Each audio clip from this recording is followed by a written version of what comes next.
This channel does not promote any violent, harmful, or illegal activities. All content provided by this channel is meant for an educational purpose only.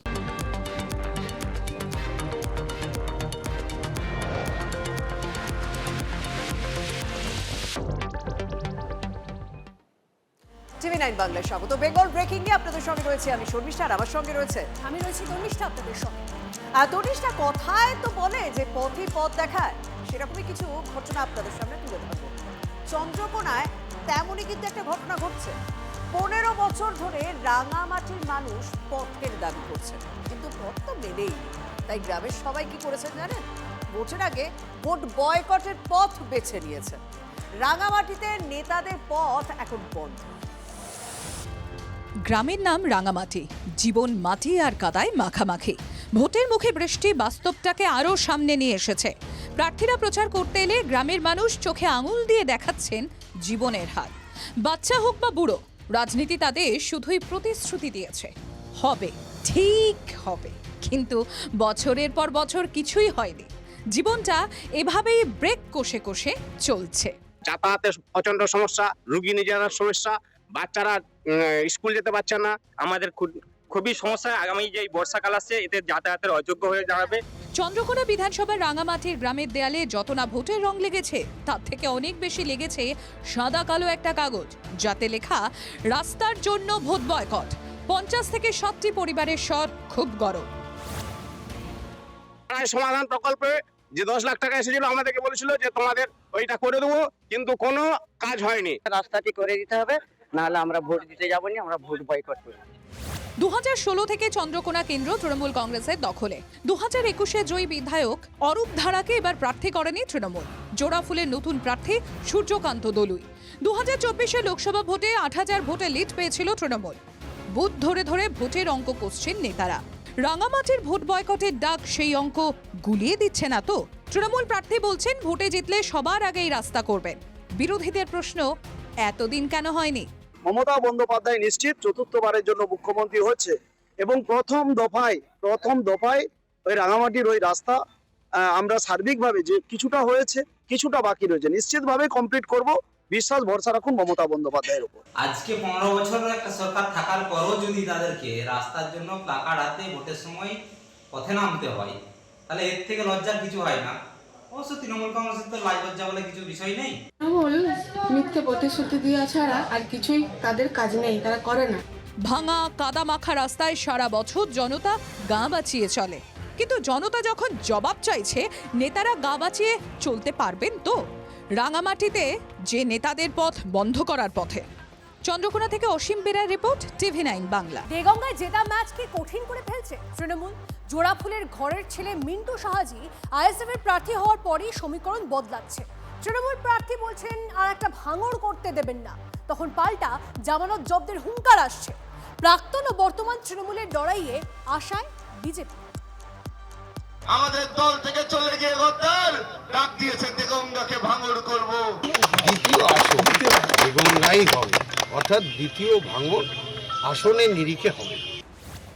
একদা সহযোদ্ধা এখন চরম শত্রু। তৃণমূল ছেড়ে ISF এর পতাকা ধরা এবং প্রার্থী হওয়া মফিদুল হক সাহাজি ওরফে মিন্টু সাহাজির দলবদলে দেগঙ্গায় তৃণমূলের খেলা কি ক্রমশ কঠিন হয়ে উঠেছে?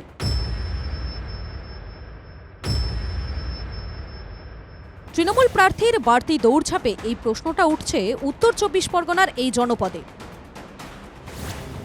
গত বিধানসভা নির্বাচনে 32,537 ভোটে দেগঙ্গায় জিতেছিল তৃণমূল। লোকসভা ভোটে সেই লিড দ্বিগুণ বাড়ে। 24-এর নির্বাচনের নিরিখে 68,244 ভোটে এগিয়ে জোড়াফুল। এমন একটা নিরাপদ আসনে তৃণমূলের প্রার্থীর দাবিদার ছিলেন অনেকেই। সেই লড়াইয়ে প্রথমেই বাদ পড়েন দুবারের বিধায়ক রহিমা মণ্ডল। রহিমার জায়গায় যাকে তৃণমূল প্রার্থী করেছে সেই আনিসুর রহমান বিদেশ রেশন দুর্নীতিতে গ্রেফতার হয়েছিলেন। ভোটের আগে সোশ্যাল মিডিয়ায় বিস্তর প্রচার করেও শিখিয়ে ছেড়েনি মিন্টু সাহাজি। দল তাকে প্রার্থী না করায় কান্নায় ভেঙে পড়েছিলেন মিন্টু। আইএসএফ এর প্রার্থী হয়ে চ্যালেঞ্জ ছুড়েছেন ছেড়ে আসা দলের প্রার্থীকে। সে 2017 সালে দলে এসেছে, আমার যা রাজনীতি বয়স তার তো বয়স না, তার মুখে এসব কথাগুলো শোভা পায়। প্রচারে দলের একদা সহযোদ্ধার পেছনে বেশি শব্দ খরচ করতে হচ্ছে বিদেশকে। দলের সঙ্গে যে বেইমানি করেছে, মানুষ প্রহর গুনছে, ওকে জামানা জব্দ করবে। আইএসএফ নিজের মাথা নিজেই ঠুকবে। দেগঙ্গা এলাকার দাপুটে নেতা মিন্টু জেলা পরিষদের কর্মাধ্যক্ষ হন তিনি। বিদেশের বিরুদ্ধে মিন্টু প্রার্থী হওয়ায় সংখ্যালঘু প্রভাবিত আসনে ভোট কাটাকুটির চর্চা পুরোদমে। বিজেপি ঠিক এইখানটাই বলছেন যে তারা তাদের ভোট এক জায়গায় রাখবে, আর তাতেই বিজেপিও জয়ী হয়ে যেতে পারে, এমনটা তারা নিশ্চিত করে বলছেন। আইএসএফ প্লাস মিন্টু সাহাজ যে তৃণমূলের প্রার্থী আছে, লেফটও আছে, তার সঙ্গে লেফট আছে, সব ক্যালকুলেশন মিলে যা আছে আমরা সম্পূর্ণ আশাবাদী। একে অপরকে গদ্দার বলে বিধেছেন তৃণমূল ও আইএসএফের প্রার্থী। ভোটের যুদ্ধে তাই গরম দেগঙ্গা। তৃণমূল কংগ্রেসের যে শিওর শর্ট সিট ছিল দেগঙ্গা, সেইটা যে কঠিন হয়ে গেছে সেটা কিন্তু বলার আর অপেক্ষা রাখে না। টিভি9 বাংলার জন্য সুকান্ত মণ্ডলের সঙ্গে দীপঙ্কর দাসের রিপোর্ট, উত্তর চব্বিশ পরগনা। বেহালা পর্ণশ্রীতে শুভেন্দু অধিকারী বিজেপি নির্বাচনী কার্যালয়ে ভাঙচুরের অভিযোগ। গতকাল উত্তপ্ত হয়ে ওঠে বেহালার পর্ণশ্রী। আজ ঘটনাস্থলে বিরোধী দলনেতা ছবি দেখছেন। কথা বলবো আমাদের প্রতিনিধি দীক্ষার সঙ্গে। দীক্ষা,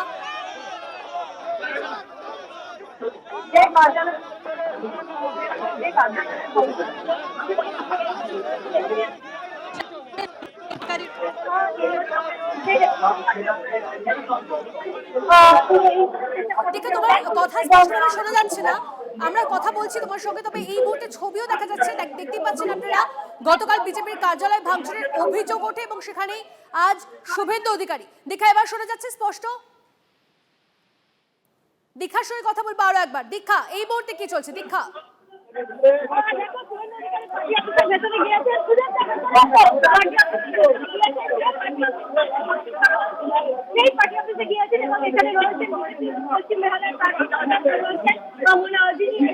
এখানে রয়েছেন বিজেপির যে পশ্চিম বেহালার প্রার্থী পদে রয়েছেন যিনি, যাকে দাঁড় করানো হয়েছে ডক্টর ইন্দ্রনীল খান, তিনিও সঙ্গে রয়েছেন। এই মুহূর্তে পার্টি অফিসের ওপরে গেছেন তিনি কথা বলার জন্য।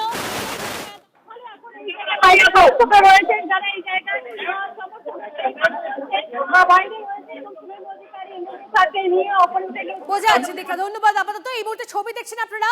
ইতিমধ্যে তিনি পার্টি অফিসে পৌঁছেছেন। শুভেন্দু অধিকারী পার্টি অফিসে এই মুহূর্তে পৌঁছেছেন, সেই ছবি আপনারা দেখছেন।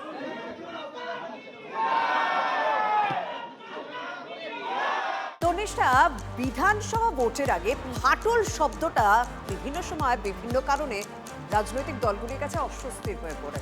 কখনো বাঁধের ফাটল আর কখনো দলের অন্দরে ফাটল। এই যেমন দেখুন, সুন্দরবনের গোসাবায় বাঁধের হাল বেশ খারাপ, আর ঘাসফুলের অন্দরের ফাটলও কি নদীর বাঁধের থেকেও বেশি চওড়া হচ্ছে? গোসাবার এক তৃণমূলের দাপুটে নেতার হাবভাব একদম অন্যরকম। গোসাবার তৃণমূলের আহ্বায়ক বলছেন তাদের প্রয়োজন ফুরিয়েছে। অভিষেকের সভাতেও সেই তৃণমূলের দলাদলি বা ফাটল কমলো কি, বা দলাদলি মিটলো কি?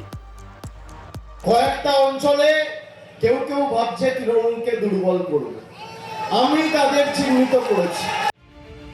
সুন্দরবনের গোসাবায় যখন তৃণমূলের প্রার্থীর হয়ে প্রচারে অভিষেক বন্দ্যোপাধ্যায় বিক্ষুব্ধদের নরমে গরমে বার্তা দিচ্ছেন, তখন সেখান থেকে অনেক দূরে গোসাবার তৃণমূলের দাপুটে নেতা অনিমেষ মণ্ডল। জোড়াফুলে প্রার্থী কাজিয়া। গোসাবায় তৃণমূলের সভা বয়কট দলেরই আহ্বায়কের। গোসাবার 16টি পঞ্চায়েতের অর্ধেক নেতাই ছিলেন না অভিষেকের সভায়, জানিয়ে বাদা বনে চর্চা। তবে কি গোসাবায় জোড়াফুলের ঘরে ফাটল আরো চওড়া হলো? আয়োজকরা ডাকেনি দাবি করে দলকে বার্তা দিয়েছেন তৃণমূল নেতা অনিমেষ, যিনি আবার তৃণমূল পরিচালিত দক্ষিণ চব্বিশ পরগনা জেলা পরিষদের উপাধ্যক্ষ। অনুভব করেছি যে দলের কাছে আমাদের প্রয়োজন শেষ হয়েছে, সুতরাং আগামী দিন নিশ্চিতভাবে আমাদের সিদ্ধান্ত আমরা জানিয়ে দেব। গোসাবায় তৃণমূলের প্রার্থী সুব্রত মণ্ডলের সঙ্গে অনিমেষের বিবাদ অনেক দিনের। ফের সুব্রতকে প্রার্থী করায় আগামী দিনে বড় পদক্ষেপের ইঙ্গিত দিয়েছেন গোসাবার তৃণমূল নেতা অনিমেষ। কোনো একটা সমস্যা হয়েছে, সেই জন্য আমরা বসে আছি। রবীন্দ্রনাথের গোসভা, এই গোসভা মুক্তির স্বাদ জানে, আগামী দিন নিশ্চিতভাবে আপনাদের এটা প্রমাণ করবে। গোসাবায় তৃণমূলের আকচি দেখে ভোটের আগে উজ্জীবিত বিজেপি। গোসবার মানুষ সৎ, গোসবার মানুষ মেহনতি।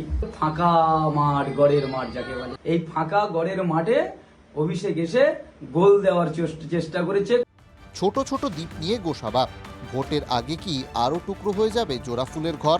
ঘরশত্রুদের গতিবিধি কিন্তু অন্যরকম। দক্ষিণ চব্বিশ পরগনা থেকে দেবব্রত মণ্ডলের রিপোর্ট, টিভি9 বাংলা। বন্যায় ত্রাণ শিবির, স্কুল।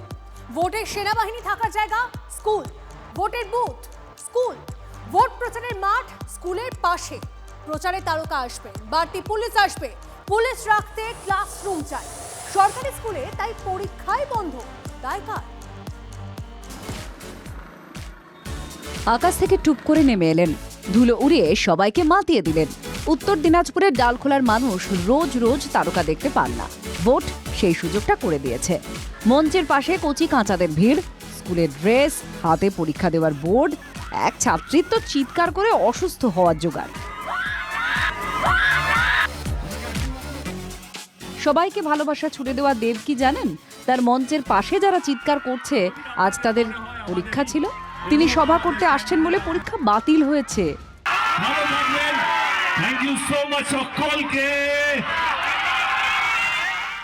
ডালখোলা তৃণমূল প্রার্থী গৌতম পালের হয়ে প্রচার করলেন দেব।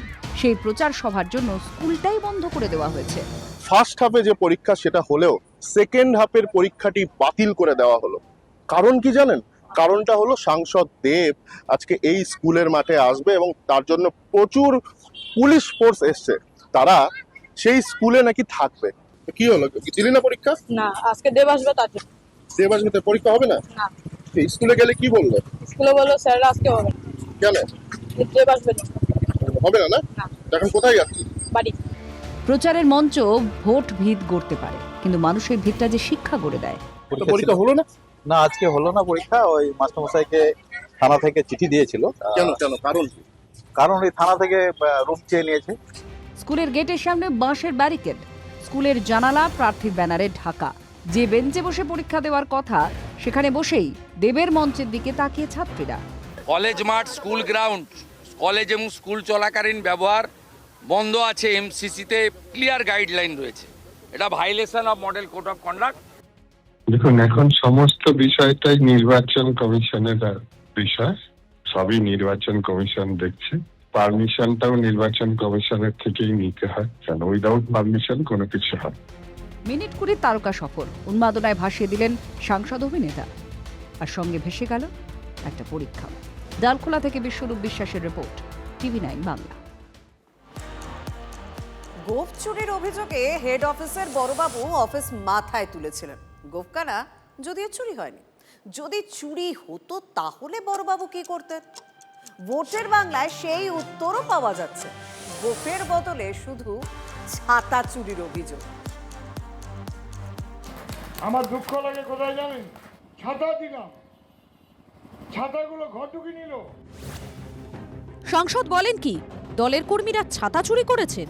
বিরোধীরা তৃণমূল নেতাকর্মীদের বিরুদ্ধে একাধিক ক্ষেত্রে চুরির অভিযোগ তোলেন, তা বলে দলের সাংসদ।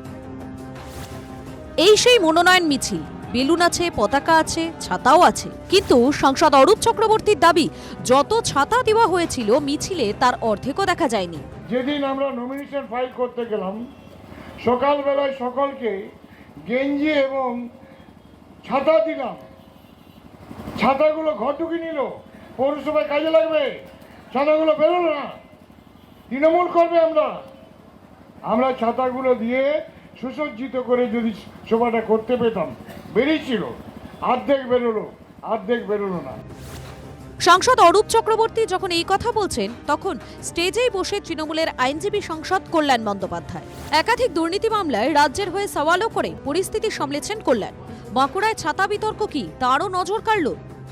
সংসদের কাঠগড়ায় তৃণমূলের কর্মীরা, বিরোধীদের খোঁচা তৃণমূলের ছাতাতেই দুর্নীতির আশ্রয়।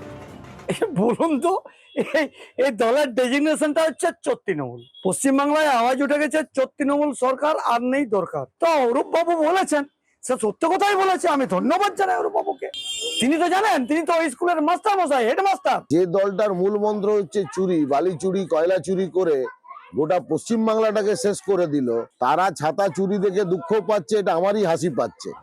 বাঁকুড়ায় রোদের তেজ বাড়ছে, সঙ্গে বৃষ্টিও চলছে, এমন সময় ছাতা খুব প্রয়োজন। তৃণমূলের ছাতা শোভাযাত্রায় শোভা বাড়াতে ব্যর্থ, এবার ঝড় বৃষ্টি সামলানোর চ্যালেঞ্জ। বাঁকুড়া থেকে হীরক মুখোপাধ্যায়ের রিপোর্ট, TV9 বাংলা।